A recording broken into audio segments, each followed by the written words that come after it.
Let me ask you a question I hear all the time. Why do I lose my erection even when I'm attracted? Even when I want sex? Even when everything should be working? This is one of the most confusing form of erectile dysfunction because it doesn't feel physical and it doesn't feel like lack of desire. You're turned on, you're present, and yet your erection fades. Most men assume this means their body is unreliable. In reality, this pattern of erectile dysfunction is usually driven by what happened in the second after arousal begins. A thought, a pressure, a quiet internal shift pulls you out of your body into your head.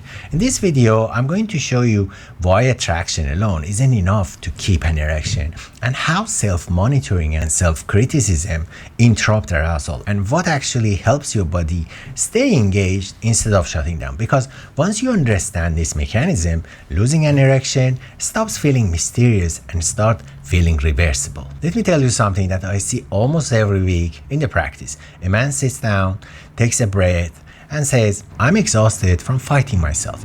He's not angry, he's not dramatic, he's tired of trying to stay confident, tired of pretending it doesn't affect him, tired of feeling his body betrays him at the worst moment. And almost always, somewhere in that first conversation, he says a version of this. I don't know why I'm so hard on myself, but I can't switch it off.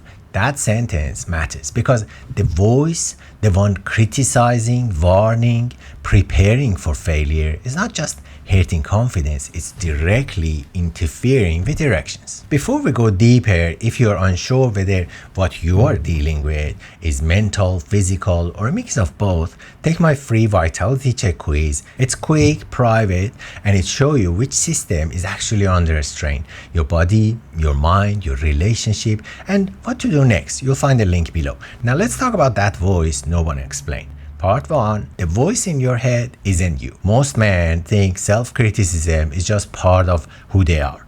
I'm just hard on myself. I push myself. That's how I stay sharp. But psychologically and neurologically, that's not true. Self-criticism is not personality. It's a learned survival strategy. Your brain developed it to protect you from embarrassment, rejection, or emotional pain. So it says things like this. Don't mess things up, stay hard, stay alert, be better, don't fail again. The problem isn't the thought itself. The problem is when it shows up, because the voice gets loud at the exact moment your body needs safety. An erection don't respond to pressure, they respond to calm. You cannot feel aroused while internally attacking yourself. That's not a mindset issue, that's physiology. Imagine trying to relax in a room where someone is constantly tapping on your shoulder saying, hey, stay sharp, something might go wrong. You wouldn't feel relaxed. You wouldn't feel open. You brace. That's what self-criticism does to your arousal. What self-criticism does to your body. Here's what's actually happening during erectile dysfunction driven by self-talk. The moment you criticize yourself, even silently, your nervous system reads it as threat. Your body doesn't care who the threat comes from. To your nervous system, judgment is judgment. So it responds the same way if someone else were evaluating you. Breathing becomes shallow. Pelvic floor tightens. Blood flow shifts away from your genitals and penis. Pleasure signals are dampened. The mind moves into monitoring mode. You stop feeling and start checking. Am I hard enough? Is it staying hard? Is she noticing? That shift alone is enough to interrupt erection. Not because of attraction, not because of desire, but because your body believes it's under scrutiny. Your erection doesn't disappear because something is wrong. It disappears because your system is trying to protect you from perceived failure. That's not weakness, that's conditioning. Let me tell you about a client I had in his mid-30s. Fit, successful, in loving relationship. On paper, nothing was wrong. But every time intimacy started, his erection faded. Not immediately, but after the moment he noticed it. He told me, the second I feel it, I start thinking about it. We checked hormones, fine. Health, solid. Attraction, strong. So we slow things down. In one session, I asked him, how do you talk to yourself in that moment? He paused and said, like, I'm to disappoint someone. That was the turning point. Not a pill, not a technique, a realization.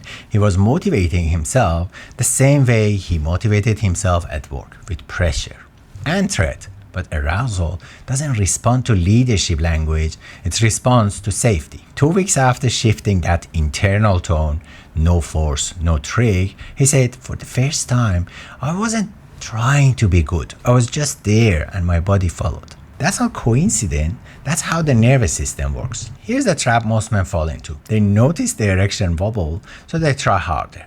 They focus more. They tense more.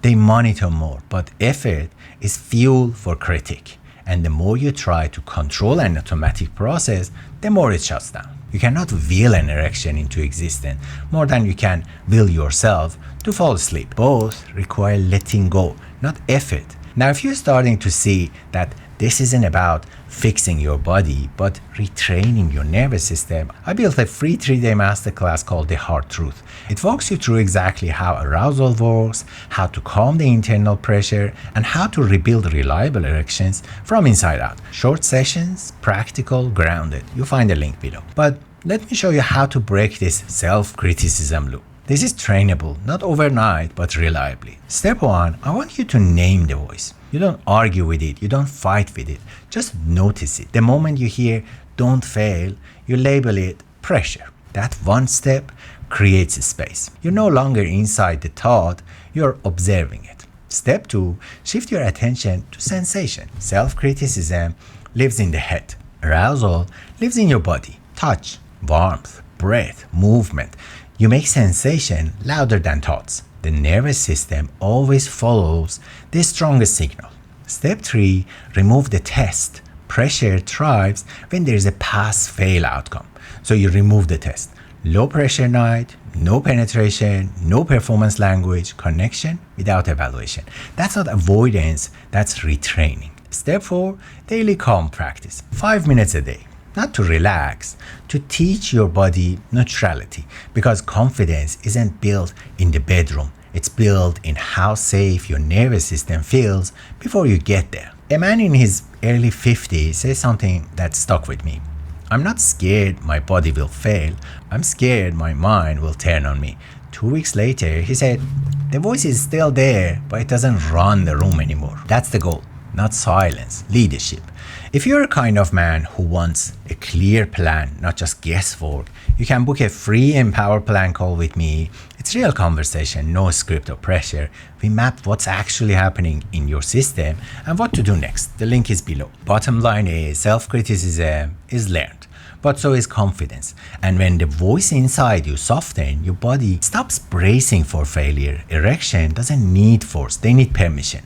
Now there's one more piece that connects directly to this, because for many men, self-criticism shows up after something else starts first. Overthinking, the mind racing ahead, watching instead of feeling. And that's what I cover in my other video, why overthinking makes you lose your erection. That's your next step and it fits perfectly with what we covered here.